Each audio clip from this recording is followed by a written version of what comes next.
Olá pessoal, então vamos falar da lei dos senos e da lei dos cossenos. Muito utilizada, só que quando que eu utilizo cada uma delas?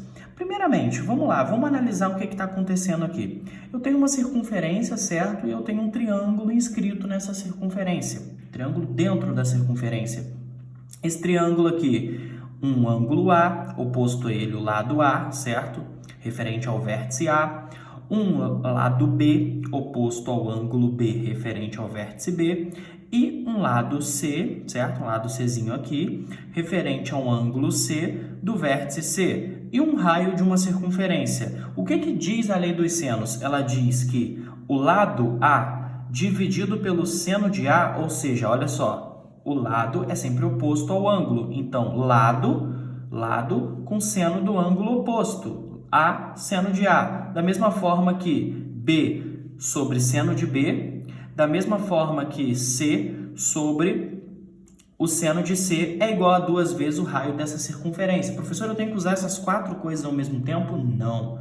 Então, você vai escolher 2 para usar. Você pode ter 2 ângulos e um lado para achar o terceiro lado. Então, você vai estar usando aquilo ali, certo? Você pode ter um lado e um seno para poder achar o raio da circunferência. Então, você usa desse jeito, ok? Então, geralmente, você tem que ter o valor dos senos desses ângulos, tá bom? E aí, você pode tanto achar lado, quanto você pode achar o raio, ok? Diferente um pouco da lei dos cossenos, que você já precisa de mais informações quanto aos lados, né? E ângulo, por exemplo, você não precisa tanto assim, você precisa ter apenas o cosseno do ângulo que você for calcular ali no caso.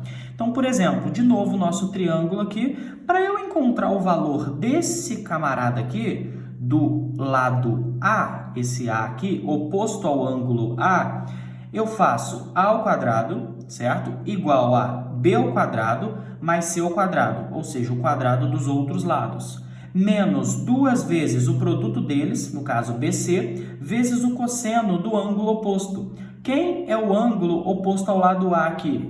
É o A, certo?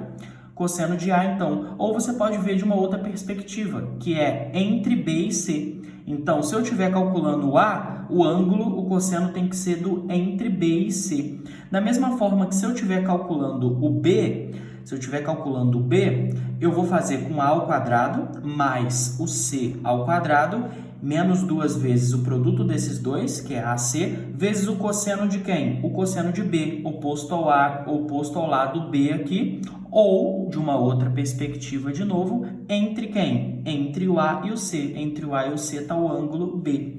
Da mesma forma, o C ao quadrado é igual a A vezes B, A ao quadrado mais B ao quadrado, perdão, menos 2 vezes o produto deles, que é o AB, vezes o cosseno de quem? O cosseno de C. E C é quem? Esse ângulo C está entre o B e o A, ou, de uma outra forma, oposto aqui ao lado C. Ó, C oposto ao ângulo, ok? O lado C oposto ao ângulo C. Então é isso, pessoal. Agora é a gente aplicar e praticar bastante a lei dos senos e a dos cossenos, ok? Valeu!